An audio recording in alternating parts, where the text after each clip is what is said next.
I am late to my own damn show. Oh man. Oh man. I gotta figure out how to put these comments now. Here we go. What's up, everybody? We live, baby. Late night conversations. Late night. We late night. I'm gonna give y'all a chance to tune in, comment. I know we got a view or two. I'm gonna share this out, get everybody in here. But holla if you're in here. Let me know you're in here, y'all. I know it's late. But I did wait till the freaking awesome paranormal show was over because I respect my homies up there in Richmond. We got my man Cody with Badlands Paranormal. We live, baby. What's up, brother? Look, we got a lot to talk about. We got a good thing coming, but let me get this shared out, y'all. I'm a one-man show tonight. I don't got my main homie in here running this for me. She more than the homie, y'all know that, but she the one that knows how to do all this. But so give me a second. Y'all let me know who's in here. Living the dream at work. Hey, Cody, best dressed hobo. You the hardest working dude I know, man. You and my guest here that we have. But I really don't want to call him a guest because we kind of got something planned for y'all. We're going to talk about it tonight.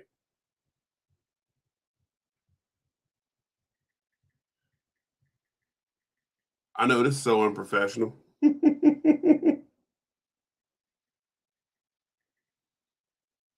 All right, it's shared out. I can focus all my attention on y'all. So, y'all, we got two people in here that I know of. I can't see the YouTube people, but, well, yeah, I can. I think Cody's one of them. But I know it's late. We just kind of threw this in here. This is not we missed our scheduled show because life. I have no other excuse. I can't even make up a good excuse. It's just life. That's why we missed our normal show tonight, y'all. So we coming out with the late night show, the quiet storm. But y'all, we on here talking a little bit of this, a little bit of that. And the title explains itself. Whispers of the Unexplained, Late Night Thoughts. But I'm not going to make him wait, y'all. We trying something new. I got a very special guest with me tonight. One of my brothers in the paranormal, one of my true homies out here. I don't have a big circle of friends out here in these paranormal streets. I got a few, Cody, you one of them. But one of my mentors out here is going to be joining me tonight, and we're going to run this show tonight. I'm going to introduce the man himself with supernatural untold stories. We got Officer Tight Pants himself, Mr. Chris Mendez. I like the tight pants. Do not make fun of my tight pants. What's going on, everybody? What are we doing? What's up? I like the beginning of this show as soon as you started off. Oh, the late little song? to my own show. Man, that explains pretty much everything. That explains our life right now. Right. Well, I can't call this my own show right now because we're kind of cooking up something new right now. And we're not even like, we don't have no schedule for it. It's just a pop-up thing. So, and look, I'm bad at this, y'all. Is that a baton in your pants? No. That is hilarious.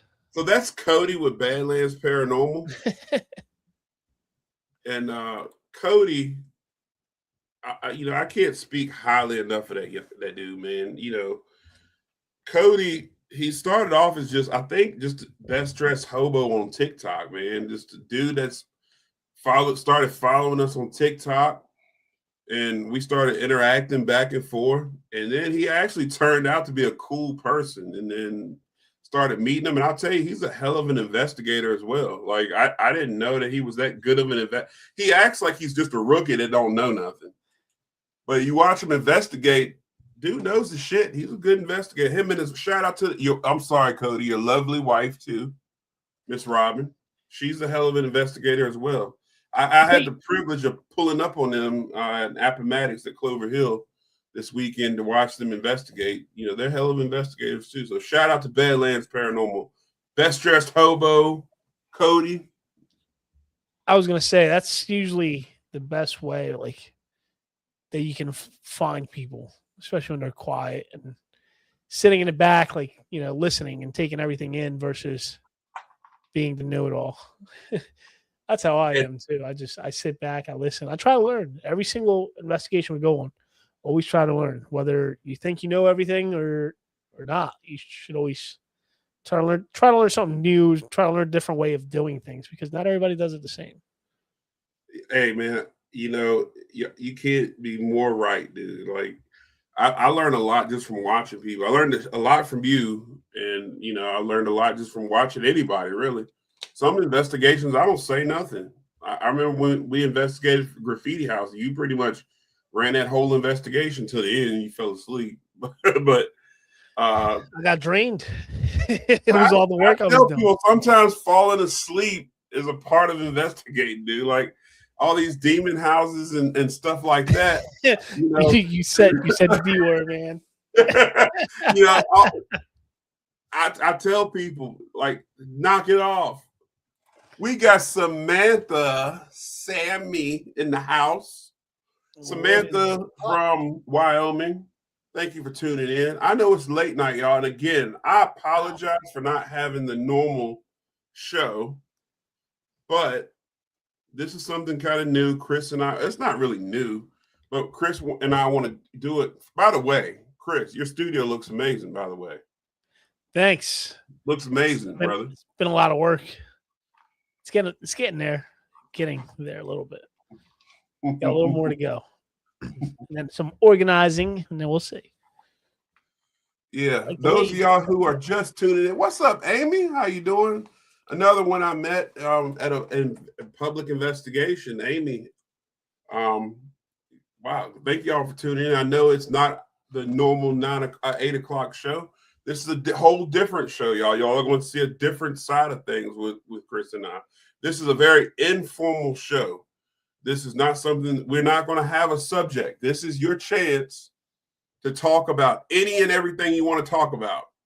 This is, I know you don't see Courtney with me tonight, and that's because Courtney is enjoying her time on the couch playing video games right now. I can hear her playing Red Dead. I'm sure she's in here watching. She's not watching. This is Chris and I's show tonight, and this is your chance to talk to us about anything you want. You're going to hear Chris and I talk about a variety of experiences.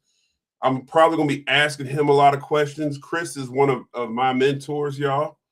He doesn't like to admit it, but Chris, all those videos you see on our TikTok and content, you can thank him for it because he taught me how to do it.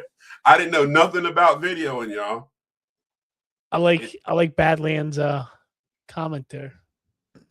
Okay, Badlands. So this is why I like Cody. So Cody and I, Chris, hopefully when you come to Lynchburg, you'll meet Cody. So Cody and I kind of just connected. We don't really know each other all that well, but he's one of those people, kind of like you and I. You meet him and some people just have that energy and you just connect, right?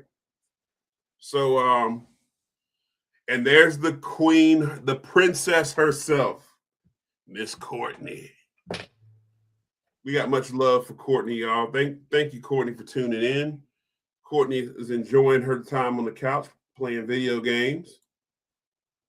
But those of y'all who aren't following yet, please go follow Supernatural Untold Stories. That is Chris's personal channel. Don't mind the spelling there for there. But Cody, you brought up something very interesting: UFOs and aliens. So those of y'all who've been watching our show know me very well, and y'all know how I feel about UFOs and aliens. We're going to start. That's a good place. That's a great place to start tonight, y'all, because for the last 2 weeks, that's all Chris and I have been talking about. I had no interest in UFOs and aliens. None. I don't care about them. I barely believe they existed until, and I can't talk too much about it because we had some really weird shit happening when we decided that I let this guy right here on the screen at like 1:30 in the morning talk me into go out UFO hunting with him on one weird night after all night of investigating. Listen, it was a long night. It was a long night, and they waited up for me. So I was like, what better way to repay them? So, UFOs and aliens. So I will tell you, I never seen a UFO until I was with this guy right here. And he decided to take his laser and shine it at the sky. And all of a sudden, things start moving around. And at first, I was like, satellites. But then my brain starts working. Now, if you ever seen a satellite, they're not that big. And if they're up in the sky, we shouldn't be able to really see them from here. But let's say we can, right? Let's say we can see a satellite. Let's say that is possible. That satellite shouldn't be running from a laser. It shouldn't be reacting. And also, it shouldn't sit stationary and then you shine a light at it and then it take off running from you and disappear. And then more pop up and you shine a light at those and they start running from you. That was Chris. You explain it better than I do. What else? What am I missing here? All right. So it all started with this theory I had for a while. I want to say for a little while now. I've been having these weird looking lights appear anytime I look in the sky. So anytime I look at the sky, I see them, and they always seem to like change direction as I'm staring at them. And it's not one, it's not two. You're looking at probably like maybe 15, 20 within a matter of a couple minutes. With that being said, the one night I got to see them, I started playing with the laser. So I shone a laser at it, and I noticed that it was avoiding the lasers, literally changing direction. The actual direction is traveling. It'll completely change the direction in order to avoid the lasers. So while we were up in PA, it was gorgeous out. It's clear skies. You can see the lights. There's barely any light pollution. And these guys are just sitting in the kitchen waiting and just BSing once it came back from an investigation. And I was like, you know what? Let's go try to see if we can see these UFOs. Like, I have a feeling that anytime you think about them, you're able to kind of manifest them and see them. They're like, yeah, right, it's BS, blah, blah. So we end up going out there. And what do you say, Sean? Within a couple minutes, the first one appeared right where I was pointing. I wouldn't even say a couple minutes, almost instantly. Yeah, so one of the first ones appeared, and then I started showing them. And right around this time is when I pulled the laser out. I started explaining to them anytime I point the laser at them, they actually change directions. Because for a while there, I actually thought it could be maybe some satellites, maybe the International Space Station that you can see. But when I was looking to see at the position in the area of those satellites, they weren't appearing or they weren't showing up on the star map. So that caused this whole theory, and that's what caused pretty much one of the first interactions Sean had with these unexplainable lights in the sky that somehow change direction with lasers. And don't do this at home. You're not supposed to shine lasers at the sky. This is hypothetically speaking. Don't do it. It's a felony, y'all. Don't do it. You catch it, you'll get arrested quick. Yeah, so this is it was interesting to see the different directions that they would be willing to go to avoid this laser. And shortly after, as soon as we started messing with this, we literally lost track of time. We started doing this like 1:30 in the morning. By the time before we even realized it was already like 4:30 in the morning. And the entire time we're doing this, we're experiencing different things around us. We're experiencing different growls. We're experiencing footsteps. We're experiencing different experiences that you would never really experience when trying to mess with what you believe to be a UFO. And that led into the following night. And that's kind of the night that Sean was talking about, where we ended up taking a little step further, being in Pennsylvania in the middle of nowhere in the woods. We decided to find a place that was darker to see if we can kind of recreate this. And we ended up finding a park in the area that was, it was a kind of like a boat ramp state park. Barely any light pollution. So we ended up going there. It had just rained that day. It was starting to get foggy out. It was intermittent between fog and no fog. And we go out there, park the truck, turn all the lights off in the truck, turn the truck off, open the moonroof that I have in the truck. And we're all sitting in the truck, literally looking at this thing because out of nowhere, it ended up getting cold too, just from it being, from it raining and just being in mountains. So long story short, we're watching these things appear in the sky. They're intermittent. At one point, we start seeing this triangular shape, what we believe to be was a UFO. There's 3 different lights.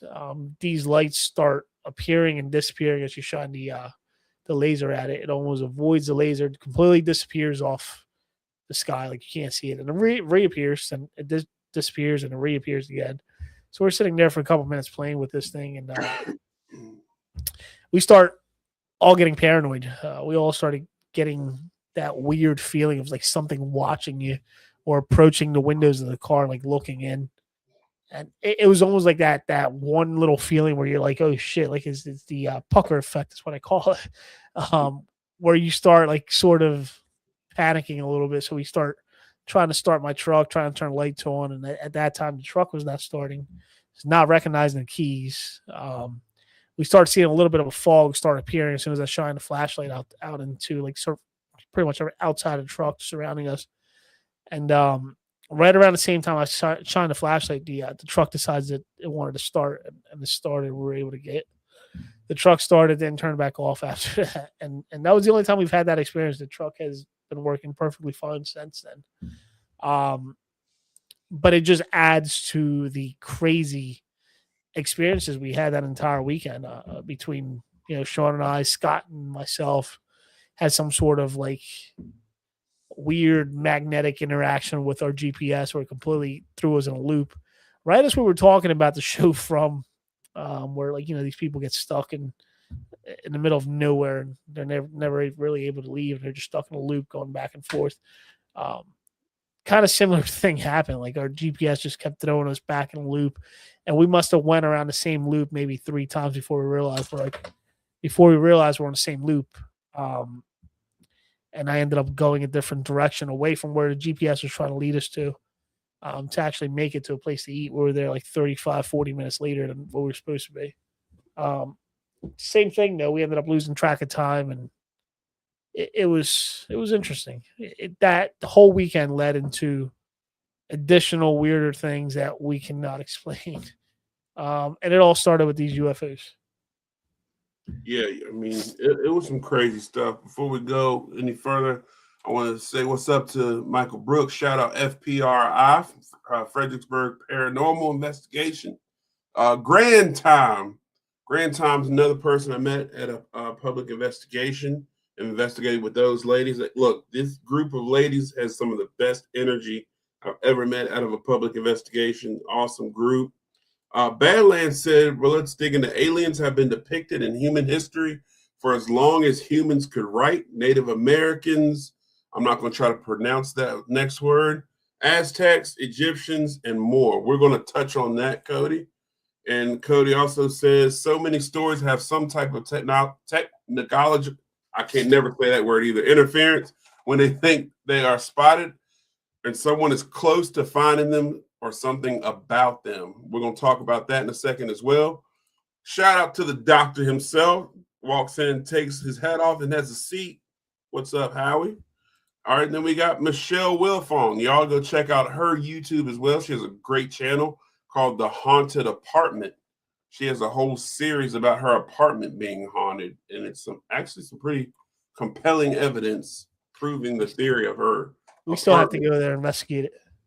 Yeah, her stuff is pretty good. I would love to investigate Michelle's apartment. So just to touch base, and Cody, I'm gonna get to your comment in a second.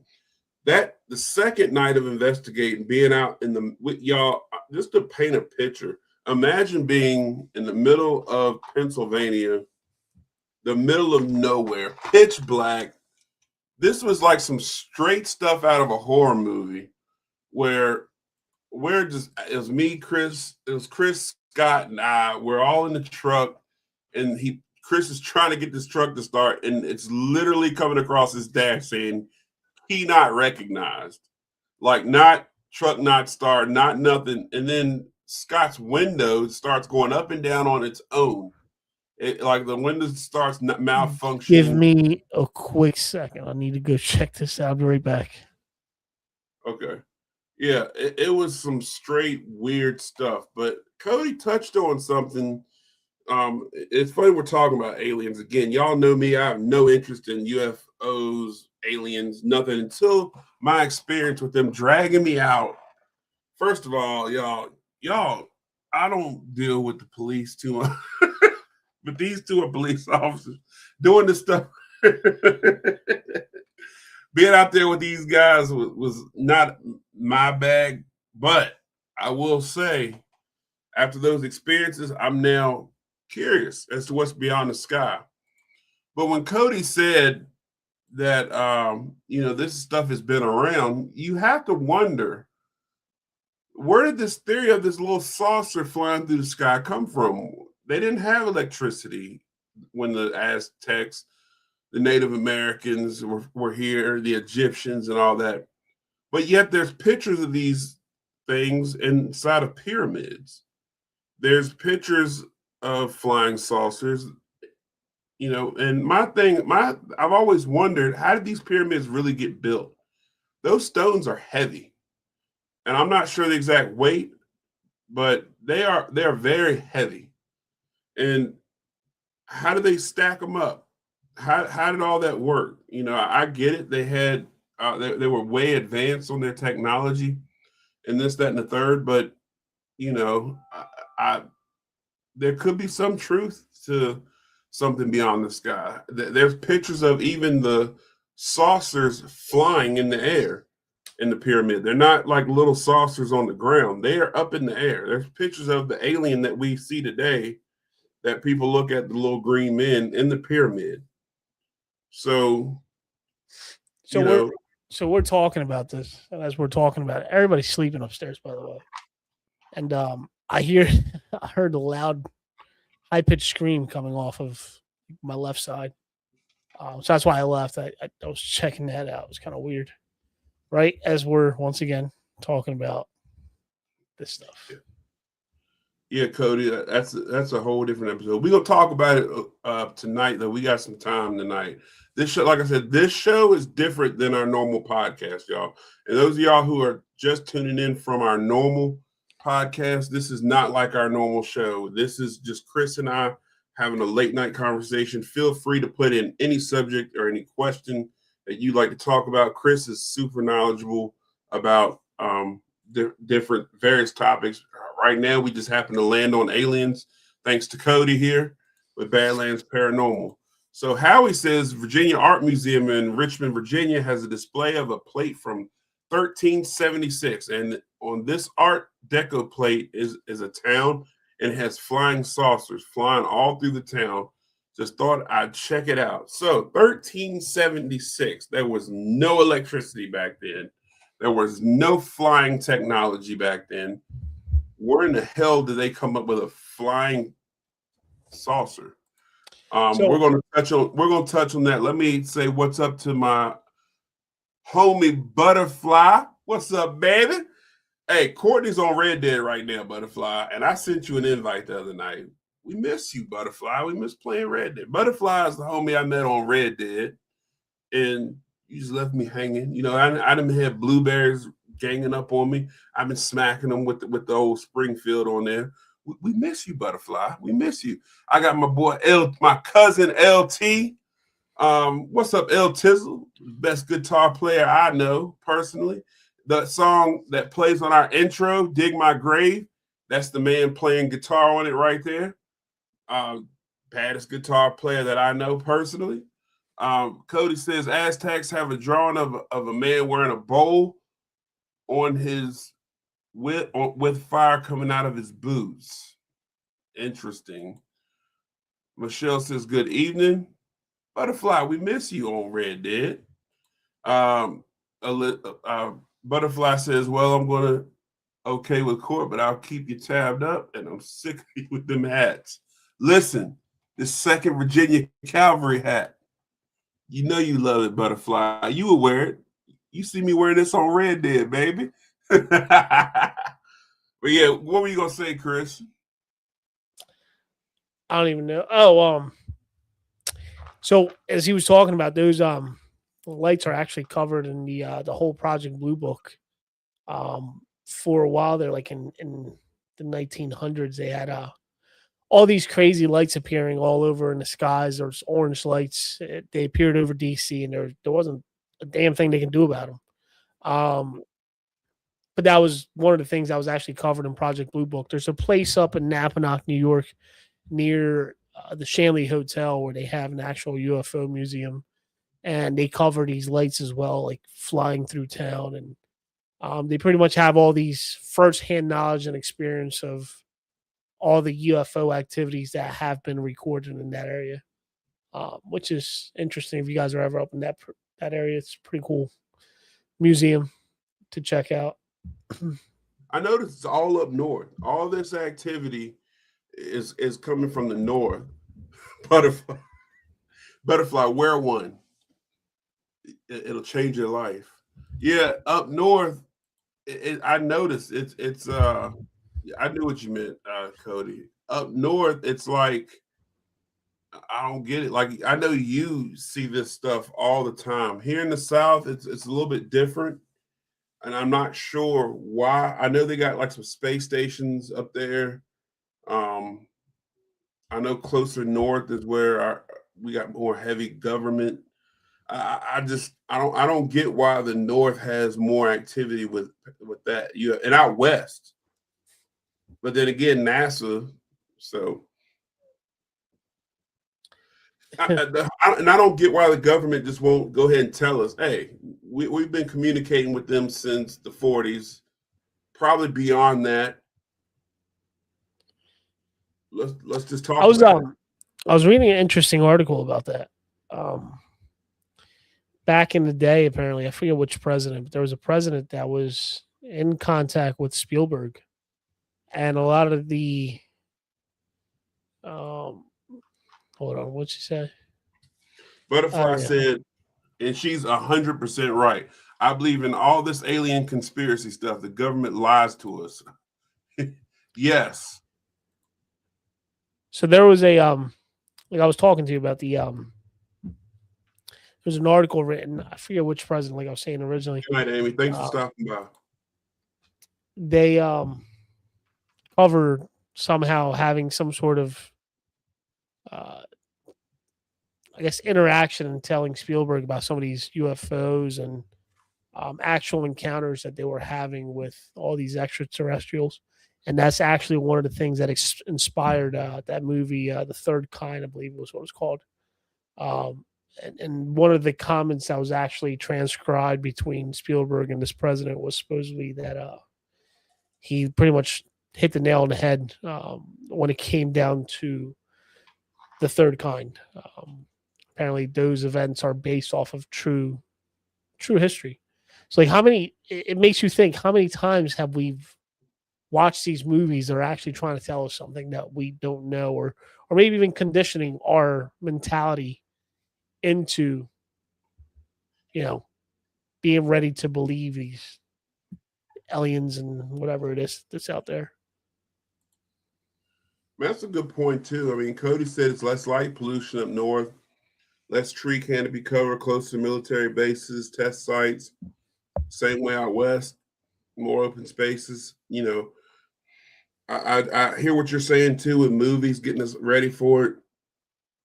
I think Men in Black, man, we talked about that a lot this past weekend. You know, it's a goofy movie, it's funny, it's lighthearted, but how much of that is real?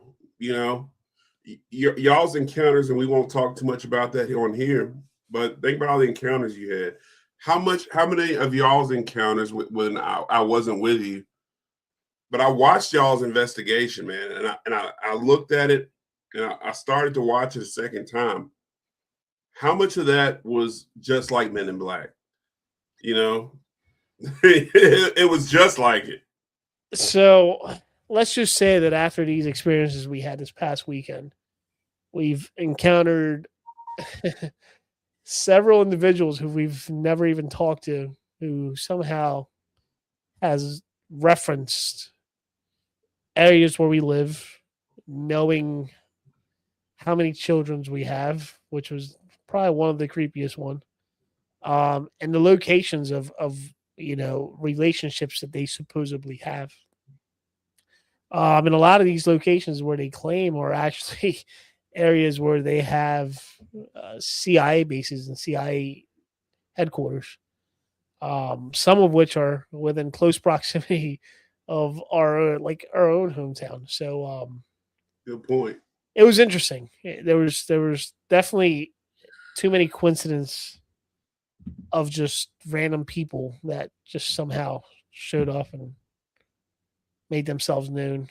Um, Keyword I made can't himself known or can't phrase. go too much into details on that one, but it was interesting. It was very interesting, especially the experiences that followed after all of that. It's pretty cool, I guess. So Butterfly said one president took Jackie Gleason to Area 51 and other people have been there. Why can't we go? And the key thing she said out of that is why can't we go? You know, Here's my thing: how many people like still think that Area 51 with the amount of publicity has gotten throughout the years is still located in the same place? still, Right. yep. That's a good point too. I mean, I look at Area 51 though as almost like a sleight of hand. Part of me feels like we want you to look at Area 51 while something's going on over here. One day, I feel they're going to open Area 51 and say, okay, go through it. It's a museum. They're going to make money off of it, a shit ton of money off of it. They're going to take everything out of it, give you a cool museum out of it. But, you know, people told me, and credible sources have told me that over there, mountains open up, and there's bases in the mountains. There's a lot of false mountains, and I believe these people, these very credible sources, and I think that with those mountains opening up, when do they have time to build that? It's a sleight of hand. Everybody's looking at Area 51. Everybody's looking at one thing. So eventually, we're going to be able to go into Area 51. Everything is already moved. Area 51 happened. Everything's already moved now. Right. That's, I I mean, believe that. That's a good point. I think that's just more of really like just a test site to keep people entertained into the right. belief and thoughts of Area 51. But Area They're gonna make 51, a ton of money off Area 51 when it opens, if it ever opens. Even on like national security like standpoint of everything, because of the amount of publicity, it wouldn't make sense to continue to have it or have your top secret projects there. You know what I mean? Like think about it. It's just it wouldn't make sense at all. Like realistically thinking about everything, like it just wouldn't make sense. I mean, you would have another location, which is another black site somewhere where you're going to continue to do your projects where you're not as big of a target, if that makes any sense. Right. I mean, Cody was just talking about the underground tunnels, man. How many underground tunnels have we seen? I mean, just recently we were in underground tunnels that went under a whole city. Yep. Kentucky. Yeah. And I mean, how if we know that there's underground tunnels that we just so happen to have access to, who would have known that tunnel was there? Like that tunnel that we went into in Kentucky, if you weren't that property owner and that property owner didn't make it known to us, nobody would have known that was there. So think about how many more of those are in the world. Yeah. I mean, he just covered one of them about the DC to California. I mean, how many people talk about that tunnel? How many of these truckers that you see that are posting videos of going through these like massive tunnels underground to travel from one place to another? Because they've even talked about the tunnels that those giants live in. But here's a bigger idea, bigger mentality of like maybe opening your mind a little more. How about if there is no tunnels? How about if it's some sort of portal? You know what I mean? What about if it's not really a tunnel? You're traveling through dimensions. And a lot of it has to do with what I've always talked about, that time and space. What the time and space? You know what I mean? Like it's kind of interesting. I don't know. Remember the theory: if you can control time, Control space. You control space and control time. It's Albert Einstein unified field theory. and it makes perfect sense. Think about it. In Kentucky, I went down there. I went to go visit a friend that used to live there, and literally, if you step over this border, you're in a whole different time zone. Your time changes, and we were laughing. I was like, "Man, you're an hour behind if you take one step over the border." So imagine living on this side of the line, and you work on this side. I'd be late for work every single day. Because my watch would be changing. I'm like, Yeah. it would mess me up. So, but how is that possible? I was telling Courtney, I was like, man, if you live right here, and this is the line, right? This is the line. You live over here, but your job is literally right here. How does that make sense that controls time? Right. Time doesn't exist, in my opinion. That's just me. It doesn't.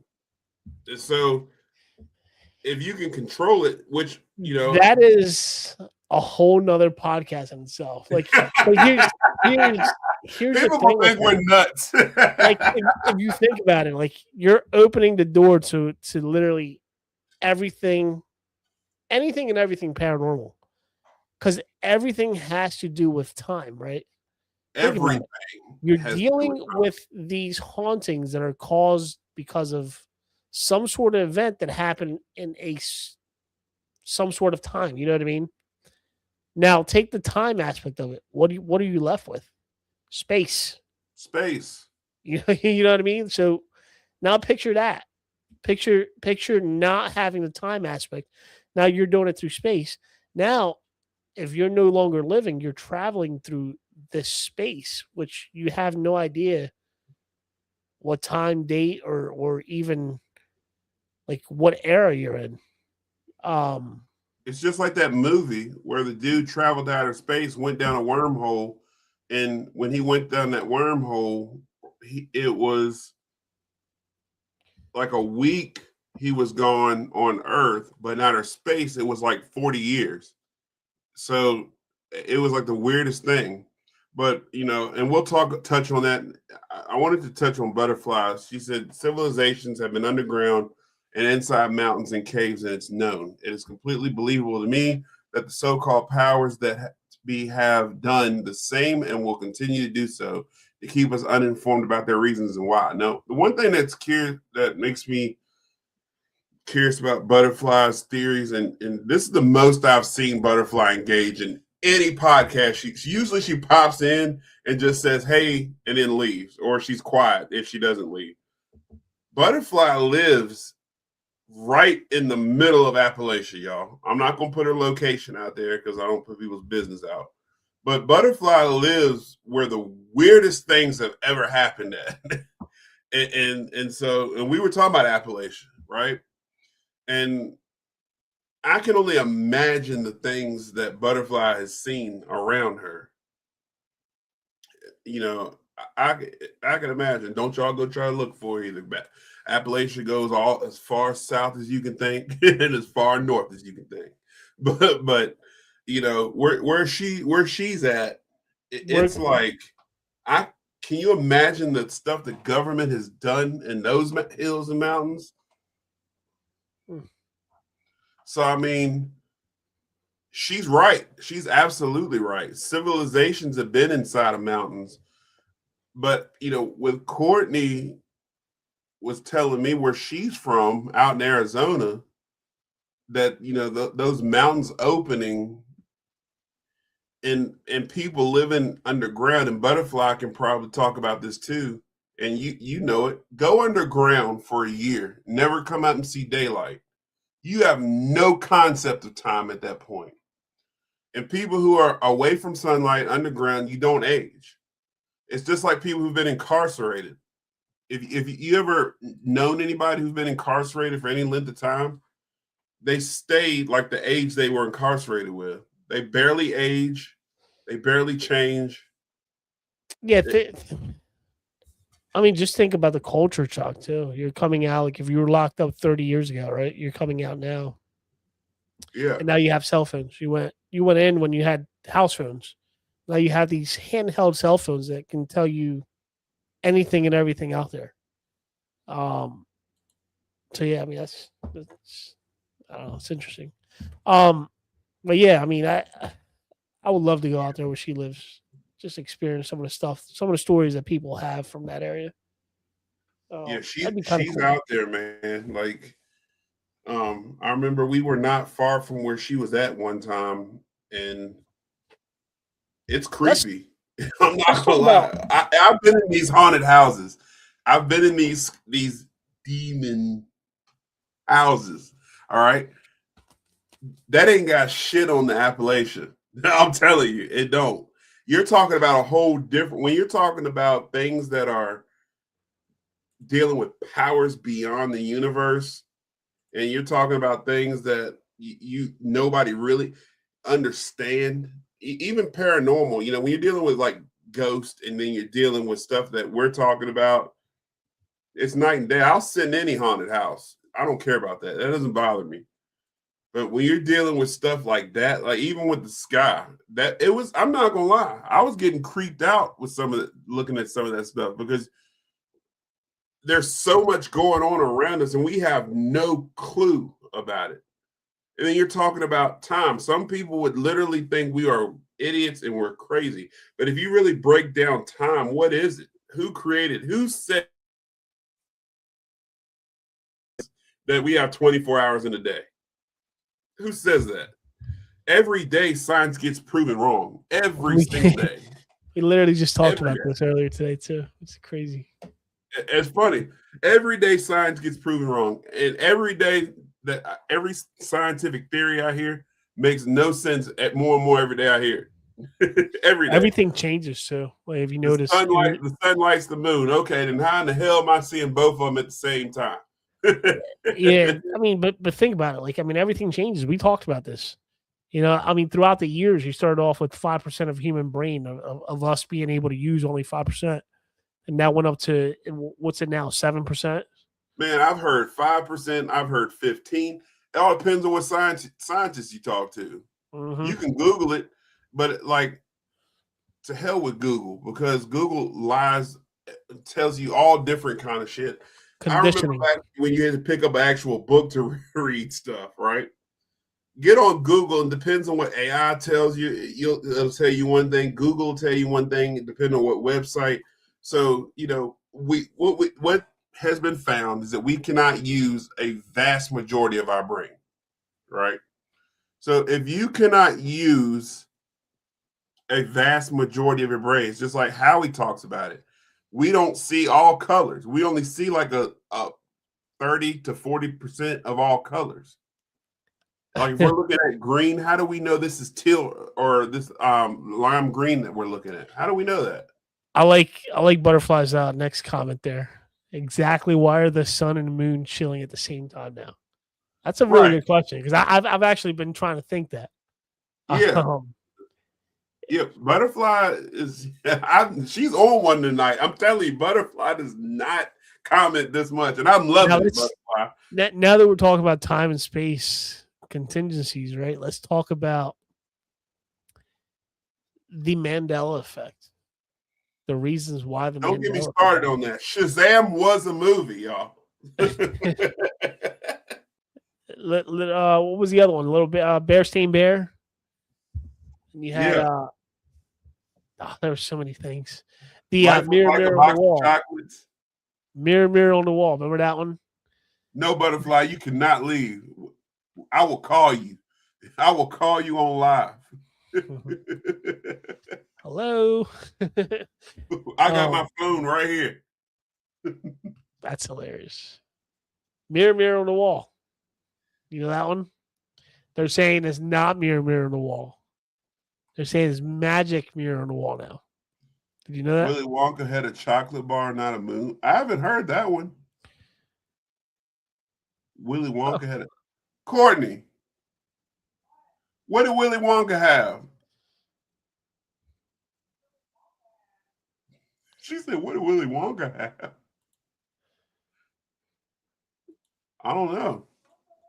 I'm gonna look that one up. She said Oompa Loompas. Well, he did have those. Did he have a chocolate bar or a moon pie? She said a chocolate bar.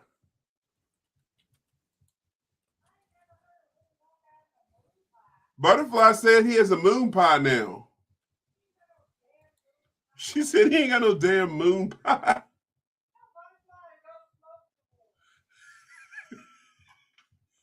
She said Butterfly tripping. Does it really say he's got a moon pie? I do know Willy Wonka had a chocolate. I never watched any of those movies. Oh my God. Butterfly typed that at the same time Courtney said it. See, time and space. Time and space. Uh Butterfly said he had a golden ticket from the chocolate bar. He broke pieces off and shared. Yeah, but where is moon pie? I've never heard of Willy Wonka having a moon pie. Did he really have a moon pie? I'm reading it right now. It says in a 1971 film, Willy Wonka and the Chocolate Factory, Willy Wonka Gene Wilder does not hold the treat Charlie receives for his birthday. Grandpa Joe does. That specific birthday treat is a Whipple scrumptious, scrumptious, I can't even pronounce the word, fudge mellow delight, which looks exactly like a moon pie. However, the actual chocolate bars hidden with the golden tickets are traditionally candy bar shapes.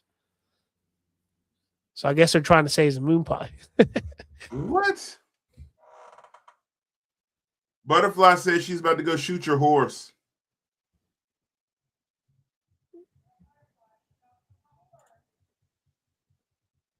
Man, now I'm like, Courtney said if you come for her horse, she's gonna dynamite arrow you. Yo, we are true nerds over here, y'all. Oh man, because Butterfly, you didn't get on today. I had to run my wagon by myself. wow, that's pretty cool. But listen, all this stuff though. So Butterfly said my guy pulled out the VHS and showed a clip of his candy bar. Yeah, but see, this Mandela effect though is very real. They're literally telling us stuff about our childhood that Mud Creek. They're interfering with our, I guess, our memories in a way. But there's a reasoning behind it. There was a little kid supposedly that came up with this whole theory behind it, and he ended up going missing, and they still haven't found him. But you know what though?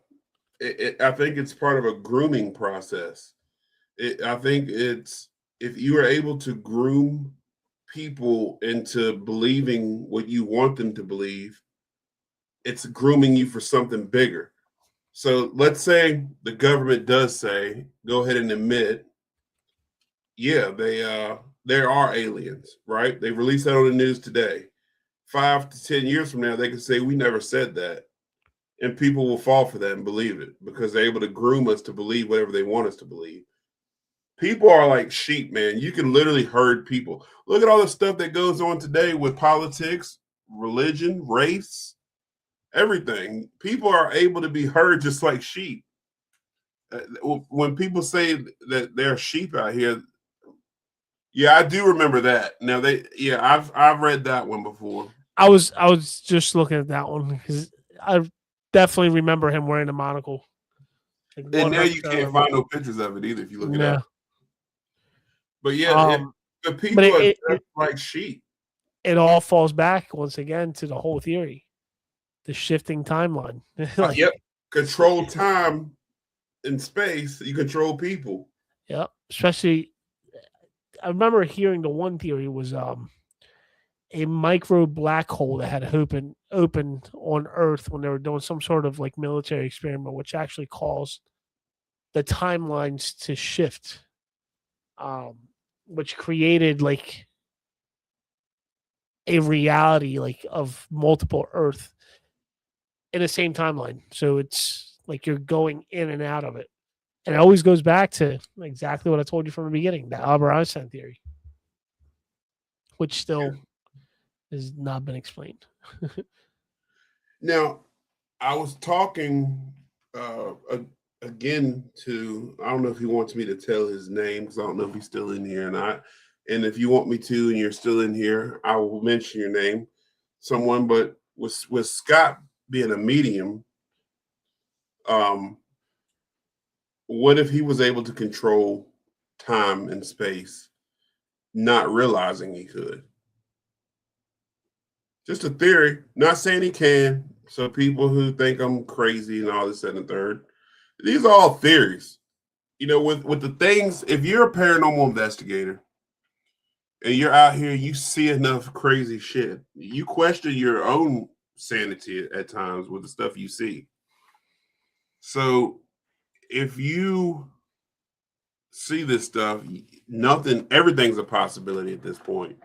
But what if he doesn't? What if he doesn't know his own ability? And what if he has the ability to do that and didn't realize it? And that's why we were seeing the stuff we saw. Yeah, I don't know. Be interesting.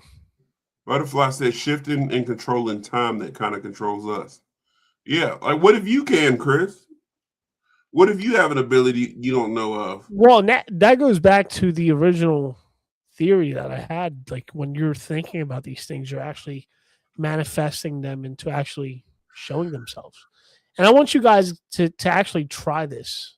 If you guys are watching, I want you to go outside on a nice clear day and just think about seeing these objects and see how many of them you can spot and see. Because I've tested this here numerous times as of recently, and we've gotten some really good interaction with, I guess, these unexplained beings.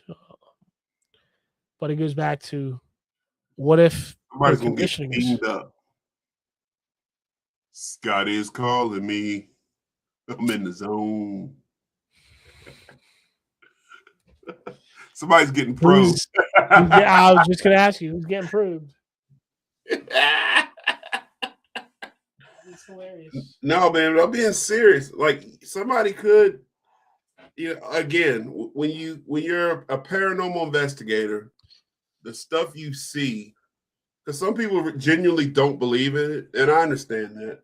Those same people who don't believe in it, challenge them to do an investigation. You know, they'll tell you no, they won't do it. But the people who don't believe in it haven't seen the things that we've seen. So when you see the things that we've seen at this point, anything becomes possible because your reality is different based on your experiences. You know, it's just like somebody who's never seen anybody get shot before, right? Or anybody who's never seen death or a traumatic experience. People don't know what PTSD is. So if you never experienced it or walked that walk, it's really hard to have that conversation with people who haven't seen it. So, and the reason what I'm getting to with that is that's why I never cared about aliens or believed in them because I never experienced any of that before. It took me having to have an experience for me to say, well, maybe there is something to this UFO thing. I'm thinking that's exactly what it was. But if you're new to streaming or looking to level up, check out StreamYard and get a $10 discount by clicking this link right here. And those of you who are still hanging out with us, we're not gonna hold you too much longer. This conversation got a little deep tonight, but it can get deeper. It can definitely get deeper. Let me go deep. You know, that's wrong. Oh, wrong train of thought. But those of y'all who like to hear what Mendez has to say, he has great content. Make sure y'all go follow and like.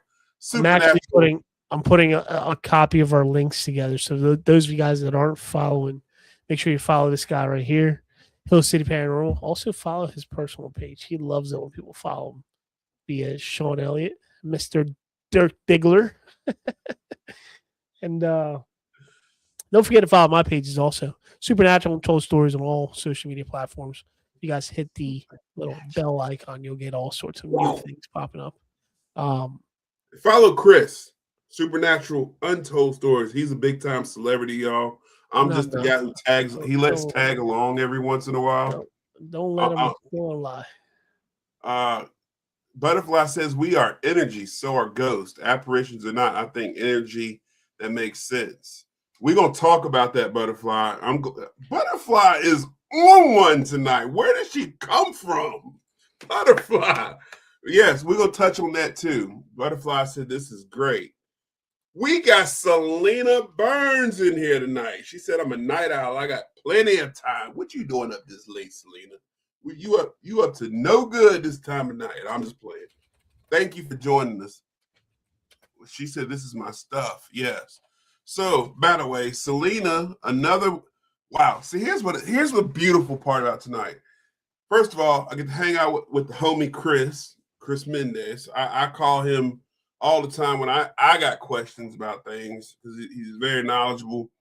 But I'm leaving Selena up here because it's like tonight has been all of the people that I met on public investigations, man. These are people I literally met hosting public investigations. And a lot of investigators don't like doing public investigations, but I love them. I repeat, I'm looking at the camera. Where's my camera? Oh, there it is. I got my glasses on, still can't see.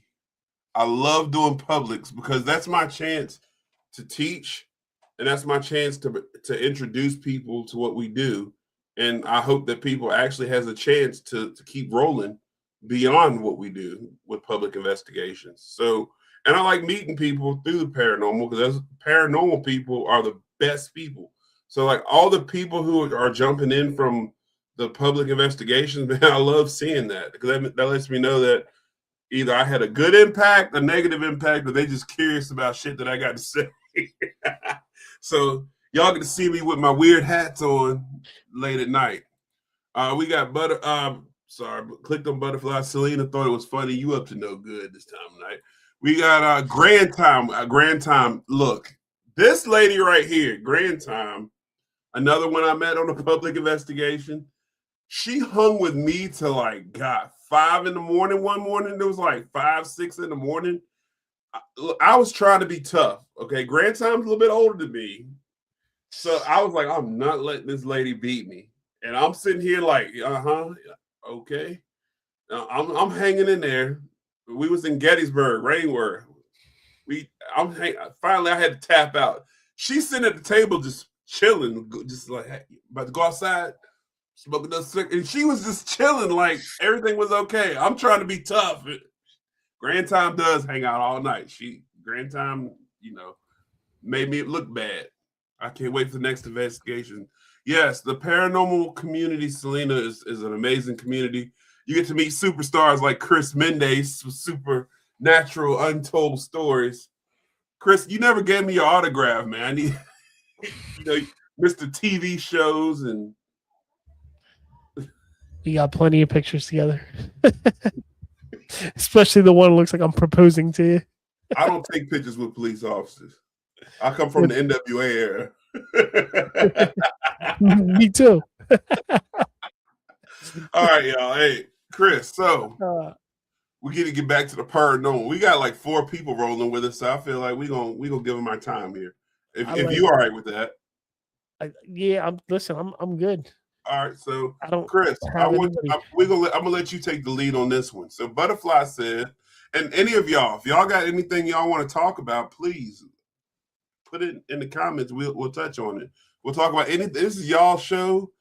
Chris, this is a different show than our normal show. This is just Chris and I. We have all these weird conversations. We have all these weird conversations, and we're like, man, we need to put this on a podcast. But Butterfly said, we are energy, so are ghosts. Apparitions, not question mark. I think it's energy that makes sense. Chris, I'm gonna let you take the lead on that one. What do you feel about that? About energies? Yeah, he said we're energy, so are ghosts and apparitions. Here's my thing with all that. So it goes back to me once again to Albert Einstein, where energies they don't die. So our energy is basically still living even after our vessel has passed away. If our vessel can no longer keep or stay in contact with our energy is going to leave the vessel, is going to find somewhere else to go. whether that's space or wherever it decides to go.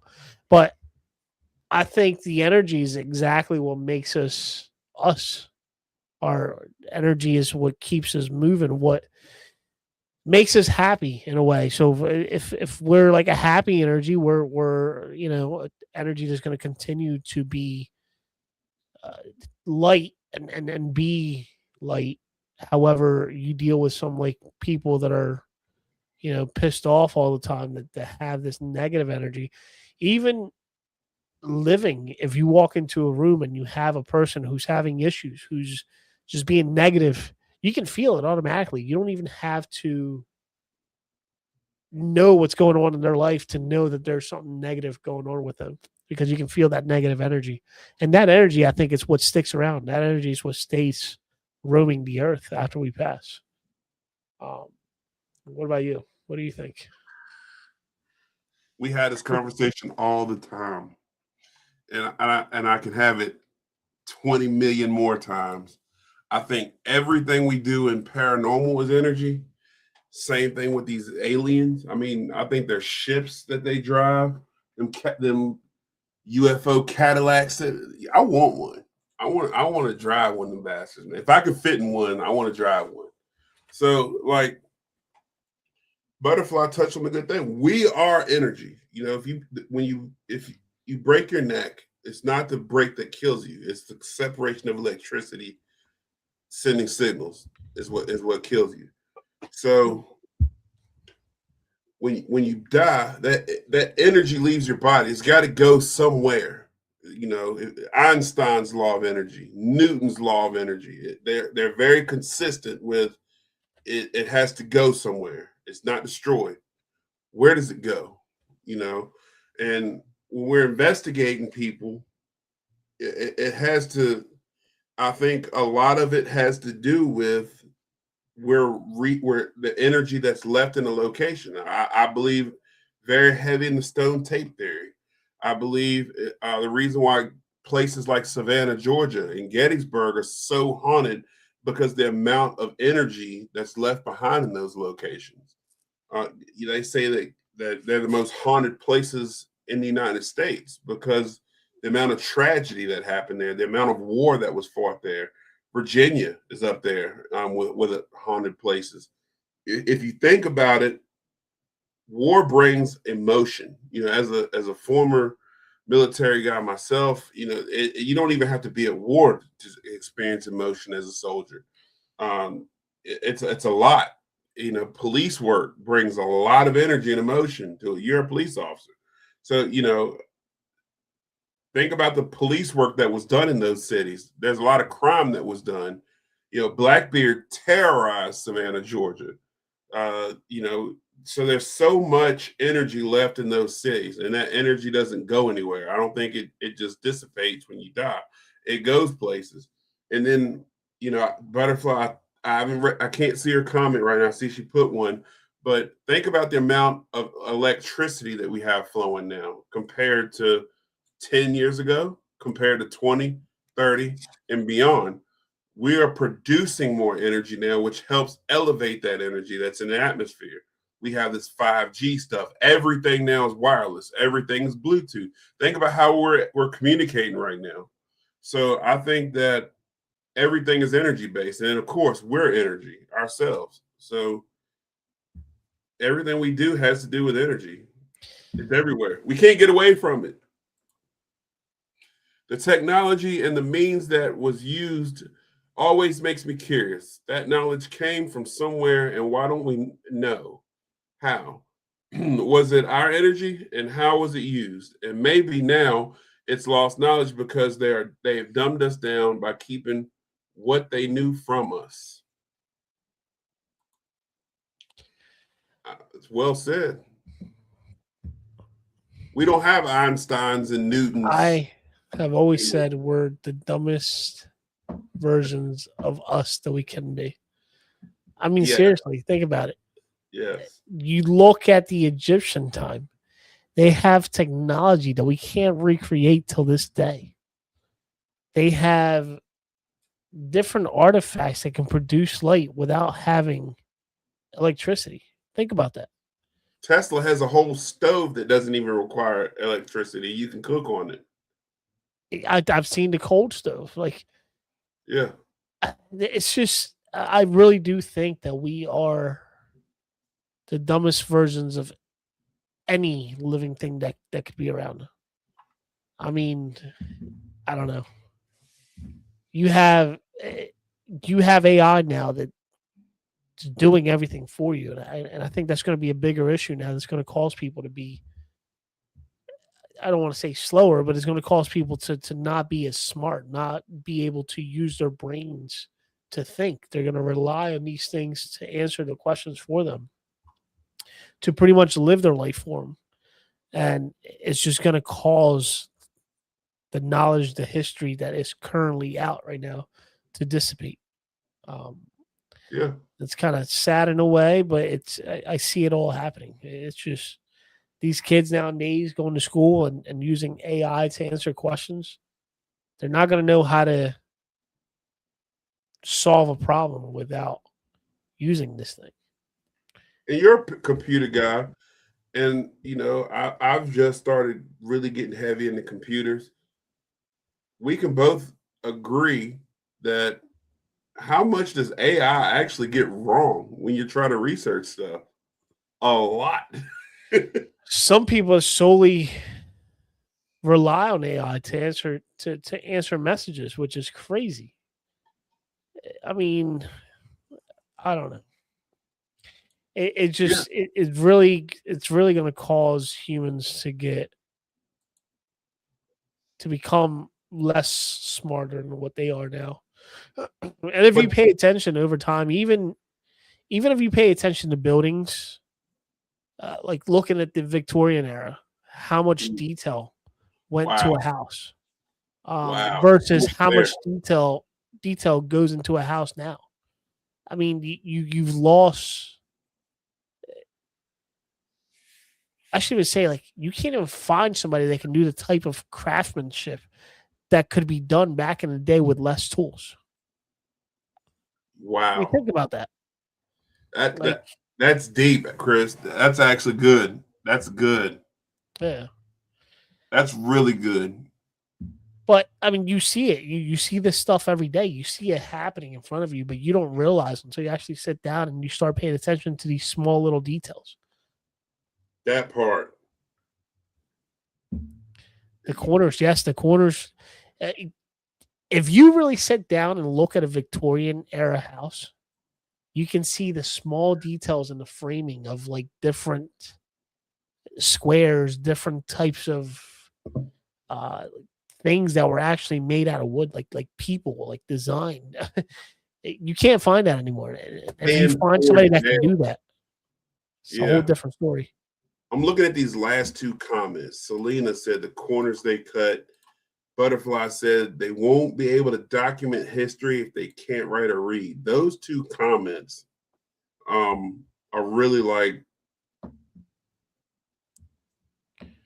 they're just hitting me right now looking at them because, you know, my daughter is telling, I had to teach my daughter, y'all know me, I'm big on Civil War history, right? And I'm big on Rev War history. I know I wear a lot of Civil War hats, but I'm big on Rev War history. My daughter hardly knew either until I sat down and taught it to her. And the fact that now she's good, she knows it, but the fact that there's kids literally graduating high school that have no clue of either war that took place, they have no clue how to sign their name in cursive, which my daughter can, but my daughter literally has friends who can't sign their name in cursive because schools won't teach them. Now, think about those parents when they grow up, right?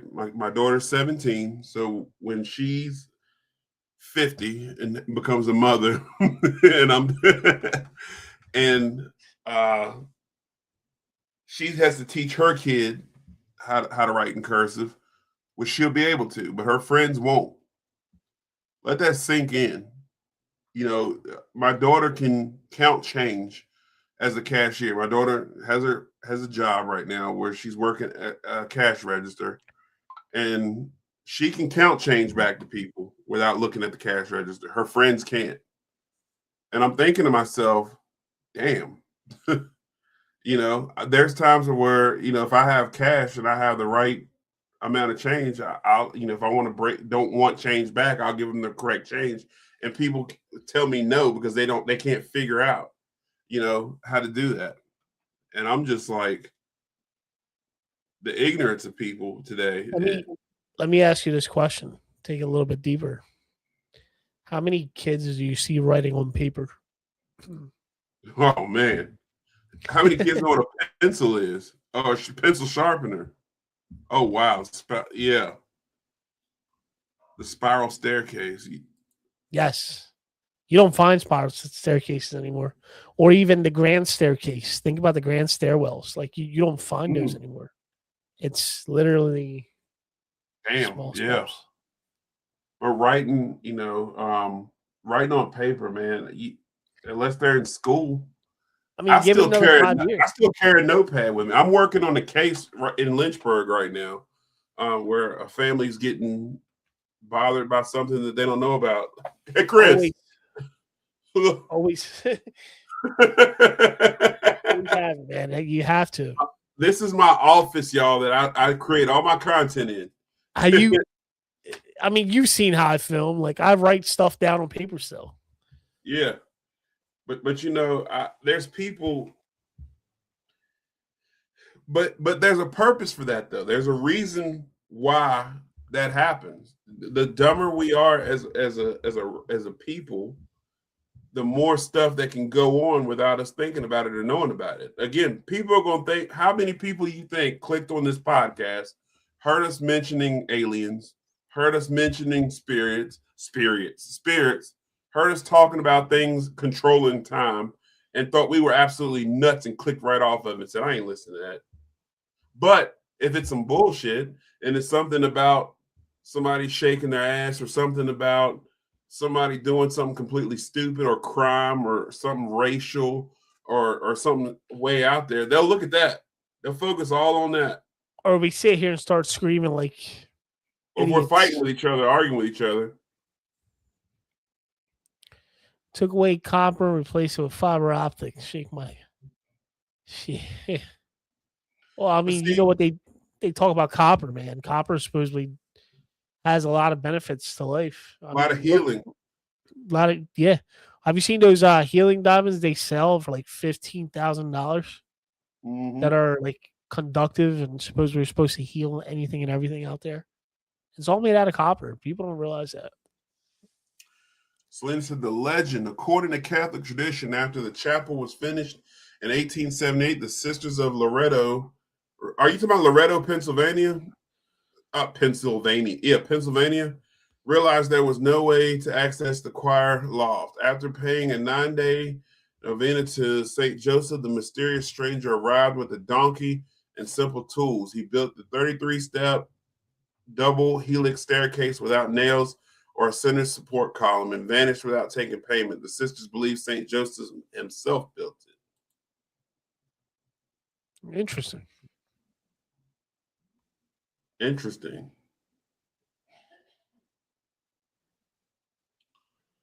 That's a very interesting story. I mean, again, people were way smarter back then, but education, like I said, I think people keep us dumb, so it's a sleight of hand. You're always looking this way while all this is going on. And again, I have to go back to how many people do you think clicked on this podcast, heard what we were talking about? I was like, oh, that's nonsense, and clicked right out of it. And we could be talking nonsense. There might not be aliens. What if it's not? But what if it is?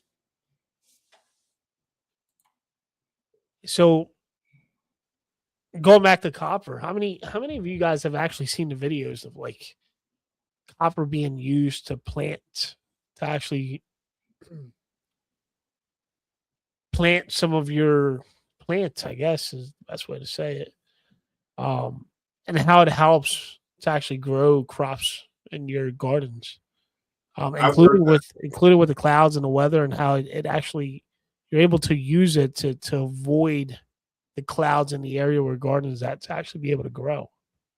Um, there's a video out there that actually shows you how to do it. It's actually pretty interesting. That might be the next experiment we try, Sean. Maybe build one of them and see if it really does interact with the clouds, and if it pushes the clouds away as it says they can. I'm writing that down. I'm gonna go look that up, Selena. You got me curious now. It's interesting, man. Like there's a way that you can use copper and copper pipes to. I mean, it shows you like you point it at the area where you're growing, point it at the sky, and supposedly it pushes all the bad clouds away and pushes all the clouds away to actually be able to give you light to your crops so that they can grow. Yeah, I mean, rumor has it that's why they got rid of copper pipes. Yeah, it ain't because it's cheaper to go with PVC. It's cheaper, but it's also harder to work with. I mean, I wouldn't say harder to work with, but home wise. Do you really want to go down that rabbit hole, Butterfly? Because we could do it. I mean, let's do it. We got 5 people left in here. I mean, I don't know if it's the same people from earlier, but y'all are really hanging in here. Well, now we have 5. We were at 4, so we're doing a little better. Well, I mean, to be honest with you, if we had 2 people hanging in here on a random Tuesday night this late, I think we're doing good. But yeah. I will say, I know, right? Grand Time Butterfly's on one tonight. I want to say this again. Butterfly never talks as much, and neither does Selena. Not this much, but y'all are actually good. How come y'all don't put all this stuff out here normally when we talk? Y'all, it's late night. Y'all done got into something. y'all are doing good tonight. I'm loving it. But what I want to say, before I am going to go into something Butterfly touched on. I use copper for my plants in my garden. They do better. I use copper cups as well. Victorian era used copper pots and pans. It's so beneficial, but no, they push plastic and Teflon. Here, yeah. If you let me talk about that presentation thing, there's that video I was telling you about. It actually helps. It's like a quick little I'll present it. 15-second video. Like these are the kind of things people are doing with their gardening and their plants. See, like this one of them here. All it is a stick with copper on it, and it actually helps. It's called electroculture. Boom. Fast forward a little bit. Let's see if it shows the. So it shows you the results. But it also pushes supposedly the clouds away, which is wild. Which also it'll also purify the water as well. Yeah, but it's interesting. I mean, I find it. Copper is great, man. Yeah. But they wanted to get rid of it because I heard it in the presidential debate. I'm not going to say which one because this is not a political channel, and whether you love them or hate them, I'm not going to say who, but I heard in the presidential debate a candidate say something about population control, and that stuck with me. It really did. It stuck with me when they mentioned that's what they were pushing for in their side of the debate if they were elected. And they didn't touch on it after that. It was almost like they screwed up by saying that. And I'm like, well, no, I felt like that comedian. Say what you said. Say what you said. Because they just said it. They were like, yeah, we're going to push population control. What does that mean? But like, hold on, go back. And they just kind of stopped there. And I'm like, no, let's talk about that. What exactly does that mean? They weren't from my side that I was talking about, but I was like, no, go ahead. Let's talk about that. I want to know what you mean. And then you take away everything that benefits us. So, but Butterfly touched on something. And since this isn't a very spooky subject that we're going down, but it kind of does tie into it. But pushing pills instead of natural remedies, the generations our family use. Y'all, I can attest to this personally. Now, I was an athlete for many years of my life. Those of y'all who don't know me personally, and everything I say, I got receipts for. If you're my personal friend on Facebook, you can dig through my pictures and see everything I've done. But I was a fighter at one time. I was a football player, a wrestler, basketball player. I was a pretty well-rounded athlete most of my life.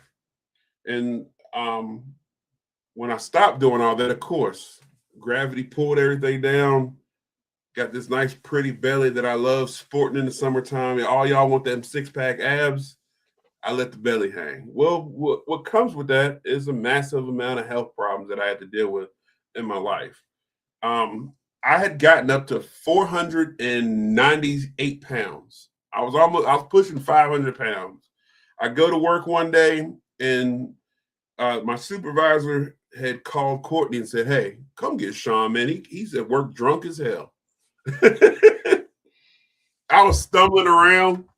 My breath was smelling like I just chugged a bottle of wine, right? And Courtney said, "Wait a minute. Sean doesn't drink. Like anybody who knows me know I don't really drink." So I go to the hospital. The doctor looks at me and says, "Sean, you're going straight to the ER by ambulance." And I'm like, "Why?" They said, "We took your blood sugar and it's not even registered." And I'm like, "Okay, that's cool. That's what's up." So I'm taking this nice little ride to the ER. My sugar was at like 750 something. My A1C was like 13 something. It was crazy. And my blood pressure was like 200 over 170 something. My health was way out of whack. But I felt fine. I was a little dizzy, but I was okay. Doctor said, "I don't know how you're sitting here talking to me like this." So they put me on like 14 different pills. It was like I took like 14 pills in the morning and like 13 pills at night. This is literally how many pills that I would take. And I'm putting my personal business out there, y'all. And so this went on for several years. I'm taking this many pills. Now, those of y'all who don't know what pills do to you, they tear your liver up. They tear your kidneys up. So 3 years later, I'm in stage 3 kidney failure, right? Blood pressure is still through the roof. Kidneys are still failing. Nothing's getting better. Finally, I said, enough's enough, y'all. Like, I'd rather just die. Like, you keep on giving me another pill, upping my dosage. These pills got me feeling like crap. Finally, I said, you know what? I'm just going to change my diet. I'm going to exercise a little bit. I ended up dropping like 160 pounds, something like that, something crazy. I'm nowhere near the 500 mark anymore. Started eating better. But then I started taking supplements, started doing beats and stuff like that. And I said, I ain't taking all these pills no more. So they started taking me off all these pills and they started eating more natural stuff. Guess what, y'all? My blood pressure is now normal. I get a normal reading. And then the doctor told my kidneys are improving. So I don't think it's so much that I changed my diet, but I noticed the more pills I cut back, everything started improving. And the more natural vegetables and stuff I was eating, the better everything got. These pills are killing people. So that when Butterfly started pushing pills, I honestly feel like these pills are killing people. I really do. I don't think they're helping people at all. You want to talk about population control?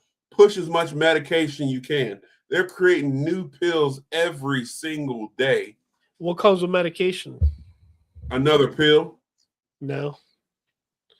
Oh, money. Yeah, money, of course. But think about it. They give you one pill, right? When that pill, with that pill, you have to take another pill to work with that pill. Then you got to take another pill to work with that pill. So the money goes up. Then the doctor has to manage that.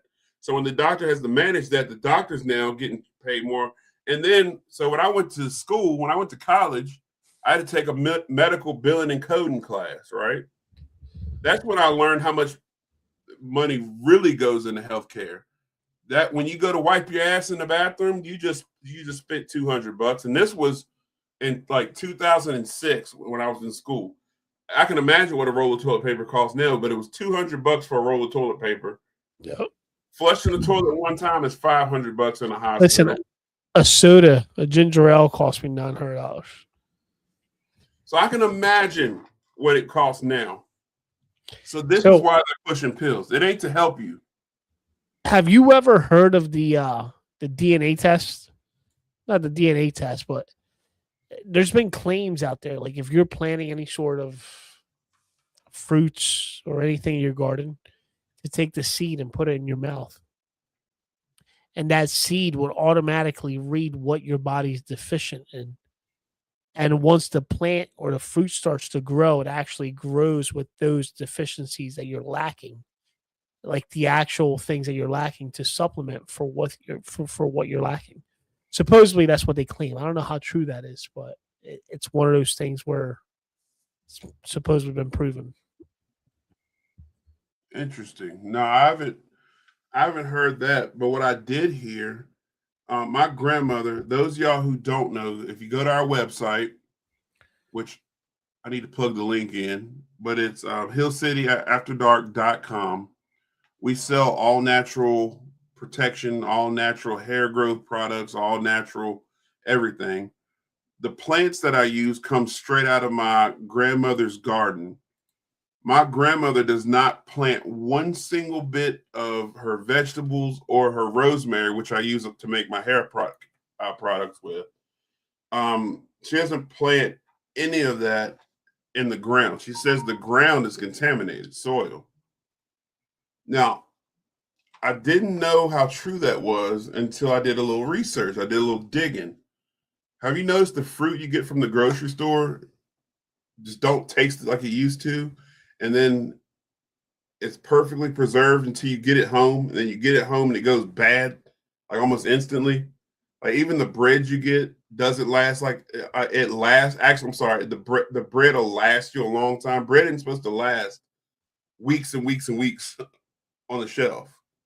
So all the stuff that we're getting is bad. But my grandmother grows everything above ground. She grows them in these giant, humongous pots of dirt that she gets. She doesn't get it like out of the ground, and like she makes compost piles and all. She does all kind of crazy stuff. But I noticed her fruit tastes completely different, and vegetables and all the stuff she grows is completely has a whole different taste to it, and it looks different than the stuff you get in the grocery store. Her tomatoes are way different looking, but I heard that everything in the ground is contaminated. But if you think about it, when it rains, where does that rain come from? And then the soil that we have, everything that's coming from the sky goes into this. I mean, she has like a whole like building and everything's under. It's wild. Well, there was a thing going around during COVID. Apparently, the government was buying a lot of these farms and the crops off of these farms. Um, that's interesting. Um, so I mean, that makes you wonder, like, is there anything being done to these fruits? And you know what I mean? Like, there's got to be something behind it. There's got to be some sort of truth to it. Yeah, yeah. I mean, like even the rosemary that I get out of her garden, it has a whole different smell to it. It's the tomatoes just they taste different than the tomatoes you get in the store. But like even chicken, like look at the meat that you get in the store It's versus the fake farm. meat. I even heard they're 3D printing meat. Hmm. I read that somewhere. Yeah, it's a legitimate thing, and I don't know if you've heard the person actually, the CEO of the company that does it, just got caught in some sort of scandal talking about how people are idiots that are eating these stuff and how he's making so much money off of it, and he was talking about people being, he called him the R word, Yeah, like actually eating this kind of food, and it's, I don't think that's going to be a thing here much longer. I don't know, man. Don't nothing surprise me anymore. Yeah. Yeah, lab grown. It's funny. Selena put that. I'm gonna post that. So Selena said lab grown. Kentucky Fried Chicken is what it used to be called back in the day. That legally they can't even call it Kentucky Fried Chicken anymore. It has to be called KFC because it's not real chickens you're eating. They're lab grown. The chicken they have don't even have beaks. They don't have. It's just I don't even know what it is. Like it's not a real Look at chicken. The McDonald's chicken nuggets. Oh They're made man, out of like a yogurt type of meat. yeah, like the stuff that you're eating, y'all, is terrible for you. It tastes good, but it's not real. And people eat this stuff every single day. But the crazy part is, if you want to eat healthy food, if you want to get a real steak or a real burger or a real chicken, you're going to pay for it. It's going to cost you a lot of money. And the average American cannot survive eating healthy food. You just can't. Like it's. I know, Selena. Yeah. If you want to go to like the fresh market, and I question places like that too because it's a chain. It's I, times I, like this where I miss living in Puerto Rico. Had our own Puerto farm, Rico, fresh wow. fruits. I'm gonna go to Puerto Rico with you one day. Let's do it. There's a lot of ghost stuff over there too. I Main bet there's main a lot of alien stuff over there. main UFO hotspot. Yeah, I was going to tell you they have their own airport for UFOs. So, Chris, where's your next investigation at? The next one here is going to be probably the Pine Barrens. You'll be doing a project there. It should be fun in the middle of the woods. And then the other one we're working on, hopefully, we can get it rolling. Y'all need to come back to Virginia. I need to host a public with you and Scott. Yeah, let's do it. I'm down. I think the next one, we're the one following that is going to be we'll be filming a pretty cool series. It's going to be a season 2 of a series that I was already a part of, and that I'm just going to leave a secret until we're ready to release that. I think everybody will like it. Yeah. I know Daryl Paulette with Clover Hill Village said that going back to the alien stuff. I know we were talking about the food and some stuff, but tonight I'm not going to go talk about paranormal tonight. We're talking aliens tonight. I don't even want to talk paranormal tonight right now. We'll get there. Well, aren't aliens paranormal? They are. Anything that's not normal is paranormal. Like my foot itching the way it's itching right now from this mosquito. That's why I'm just letting y'all know I don't have a tick tonight, y'all. I'm doing this because I'm scratching my foot on this chair. That's why I keep shaking like that. But Listen, when I told you earlier before we went live, it's because of mosquitoes, man. the mosquitoes, man. I was out. Look, I had to go to I have a property in Bedford County. And I want to talk about before we go into Daryl Paulette. There's an author, and I got her books over there. I'm gonna go get them. I'll be right back. Isn't that the way they say in a horror movie before they die? I'll be right back. I'll be right back, y'all. Hold on. All right, so now that Sean left, we can go ahead and start talking about stuff. No, I'm just kidding. Hear you. Let's see what he's doing. Do we all want to take bets on what he's actually going to do right now? Be interesting. But Butterfly, touching back on what you're talking about. Special guest. Oh, there she is. Hello, everybody. Yeah, how much would you laugh if that thing just literally started moving? Oh shit, it did move. No, I was playing. This is Courtney, y'all. That's funny.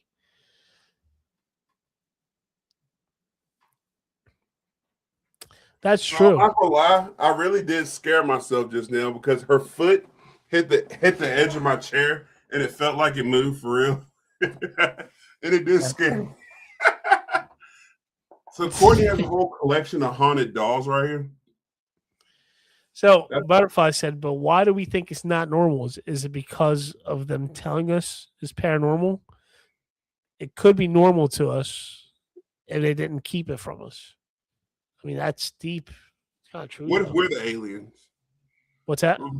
What if we're the aliens? But before we go any further, I want to take a minute to shout out author Sin Schrader. And no, I'm not sponsored by her. I don't sponsor her. I don't I'm not affiliated with her business in any way, shape, or form. I just want to put this out there. This lady is a great author. She writes books basically about the paranormal, the other side, but she's had a lot of loss in her dealt with a lot of death in her life. She just lost her mother. And I'm gonna tell you what kind of woman she is. Those of y'all who follow me on or us on TikTok know I uplift women in the paranormal because I feel like the women kill it. Y'all know I love the ladies, y'all. I always love the ladies. Ask Courtney, she'll tell you. Sean loves ladies. But anyway, I uplift women, and this woman lost her mother literally the week she was supposed to be on our show, right? Lost her mother, told her she wasn't going to be able to make our show. And I told her, that's fine. My condolences. If you need anything, holler. Called us the next day and said, do I still have a spot on your show? Because I feel like being on your show will help me get through this. And I said, absolutely, send any time. And I go to my property out in Bedford County. I'm checking the mail, and I get this package. My mail doesn't get delivered over there. It gets delivered to my house in Lynchburg. But I got this package, right? It says Sean and Courtney on it. And I'm thinking it's a bomb. I'm like, man, don't open that. Do not open that. Courtney's like, I want to see what it is. I'm like, man, don't open that. And it's what I got in that package was her 3 newest books from author Sin Schrader. Right? These books are amazing. I read her other book, but the first book I want to talk about is More Signs of Beyond. It's Not Goodbye Too. These books, you can find them on Amazon. They're on all the little books. If you're a book reader, read them. If you're not a book reader, read them. But Signs of From Beyond, the first one, is literally a book about people who look for signs from the other side that their loved ones left behind, how to tell what signs are if you don't know what to look for. It's literally stories from people who talk about the signs, whether it be coins or the birds or whatever you're looking for. It's literally signs from the other side. So it's a great book. And then the second book she wrote is They're Speaking, Are You Listening? It's another book she wrote. And then it's another one called Death's Doorstep, Near-Death Experience, Angel Rescues, and Spirit Warnings. Author Sin Schrader. I wanted to take time to shout her out. I had no idea she was sending me her books. She didn't warn me. She didn't tell me she was sending them. I had no idea that she was sending those books to me. And she's a beautiful soul. She's been on our show. If you go to our YouTube and look back through, you'll find her. We had her on here a couple times. I'd love to have her back. She's a paranormal investigator herself. So I wanted to take time to shout out author Sin Schrader. I don't read a lot of books like that, but I will take time to read her books. Most of my books are all history related, but I will I enjoy reading these books. She's on all the Amazon and audiobooks and stuff like that. So moving on, I would love, Daryl Paulette did say we could use Clover Hill Village. They have a big open field in Appomattox where the surrender was. I think they're about a mile away from the surrender grounds. He's heard audible cannon fire out there. It's an actual paranormal location to investigate. However, there is a beautiful, clear shot of the sky at his location. He said, anytime I want to come out there and stargaze, I can. You need to come down back to Virginia. The last time you came, it was crazy out here. We had some really cool stuff happen, but we're not touching into that right now. No, we're on aliens right now. Yeah. What about? I really want to talk about what were you feeling in the back of the truck that day? What was I feeling? I'm a black dude with 2 cops in the middle of nowhere on a dark night. And I left my cordless hole puncher back at the Airbnb.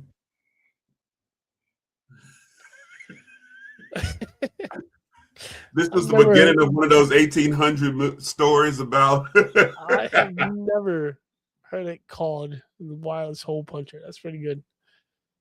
Well, the government listening. That's funny. The Well, I mean, it's all government. right. You already mentioned bomb once. Because I don't, I I don't know. don't, I don't own any guns. I I don't don't know have which any. one's I worse. am anti-gun. Anybody who knows me knows I am anti-gun. If anybody's listening, I don't have any weapons. These, Listen, if you guys were there, you guys would have laughed. And not just about Sean. I think you guys would have laughed with all of our reaction, all three of us. You have these three guys in a truck, and we're all panicking because we literally feel something watching us. I And just repeat, that, Governor Hamburger. No, I do not have any guns. Just letting Governor Hamburger know I have no guns. All right, I had to put that out there in case she's watching. she's Governor already shown Hamburger. up to your house, knocking your Huh? door. That SWAT team was really there for you earlier. I don't have any. I don't have any. I don't believe in guns. I have Okay. none. All If right. yours So gets, what I was if feeling yours, in the back of the truck. Listen, this is what I was feeling, honestly. So I was feeling like something was. There were things watching us. I felt heavily watched. I felt like something was about to happen. I didn't know what. You know that feeling, that sixth sense we all have as humans, like something's not right. I didn't know what was going to happen. And that was right before you went to start the truck. The weirdest part about your truck not starting was that you have a fairly new truck. Like it's a very new truck. And I can't say I don't have any experience because our truck's a 24, 25. I don't know what year I don't even know what year my Tahoe is. It's either 24 or 25. Even my pickup truck's fairly new. So I do, I'm a hot rod guy. I have like 12 or 13 cars. I don't even know. I get yelled at about my cars daily. But so I'm more versed on the old school than I am the new school. And so I know with these new cars, they should start unless the battery's dead, or they should make a noise or something to indicate failure. And your truck didn't do anything to indicate any kind of catastrophic failure. It was literally key not recognized was coming across your dash. yep. And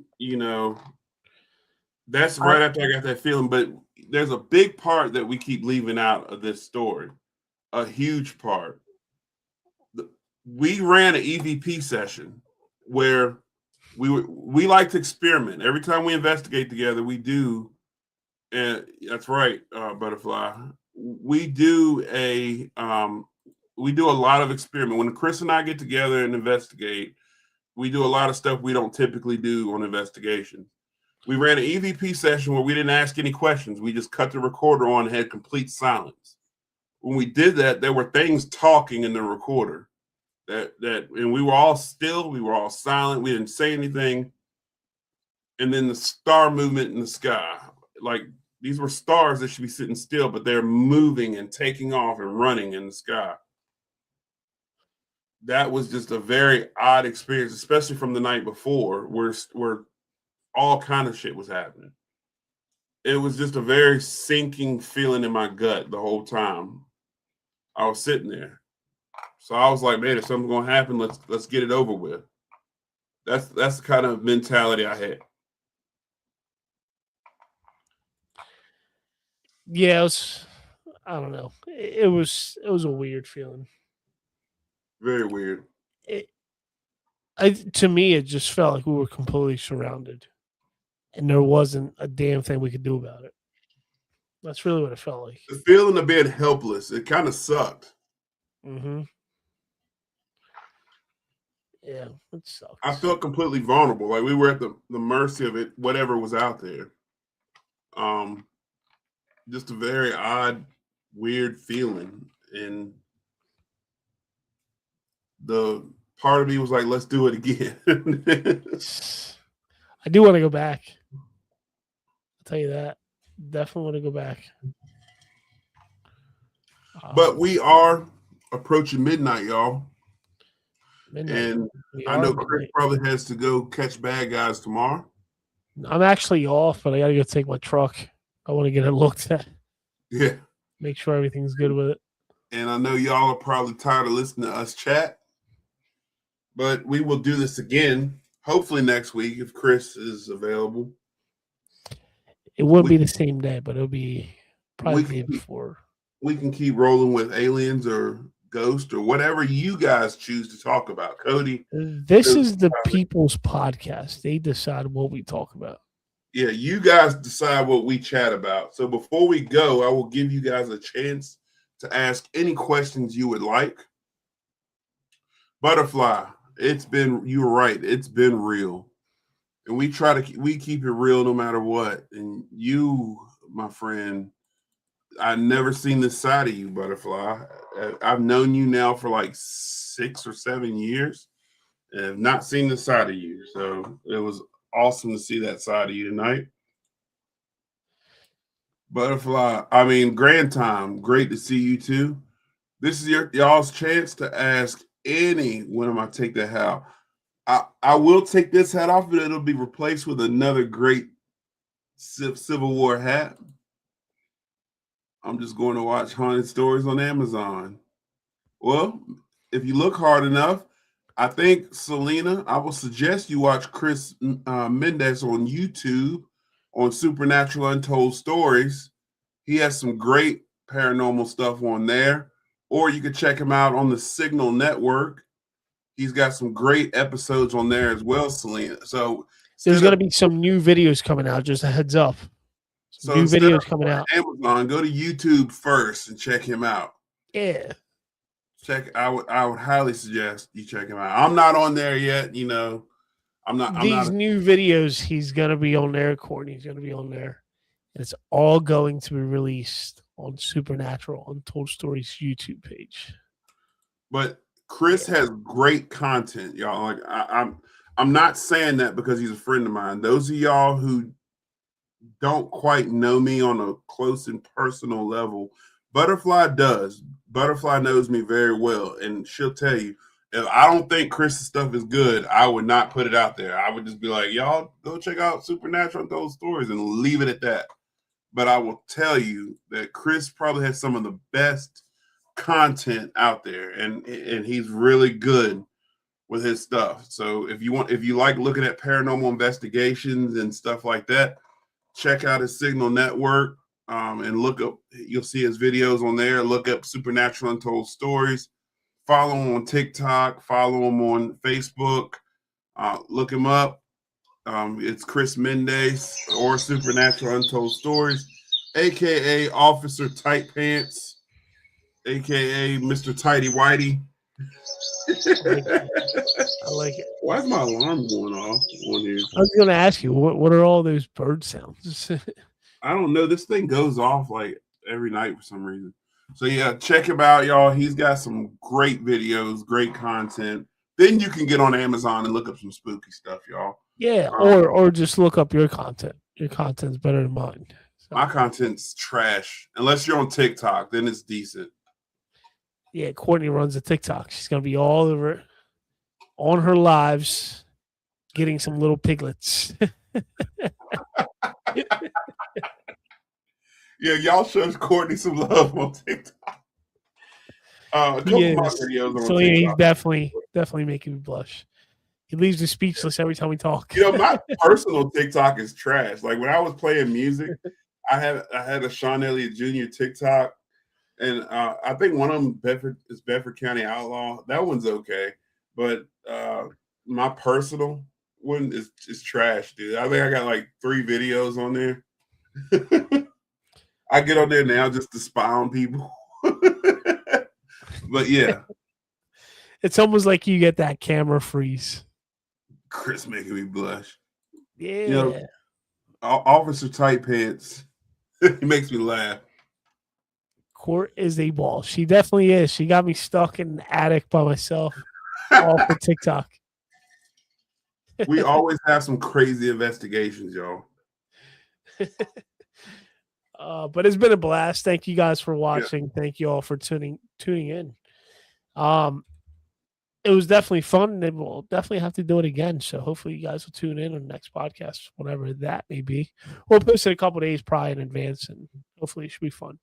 And Chris, come back to Lynchburg so we can hang out at I forgot where we were. We were at Big Licks where all the guys were hitting on you. And Oh no, that was definitely you. We walked in, said, you guys, I don't know if you guys heard that story. Look at all those tattoos. I like them. You got more tattoos than I do. That's not what he said. All right, y'all.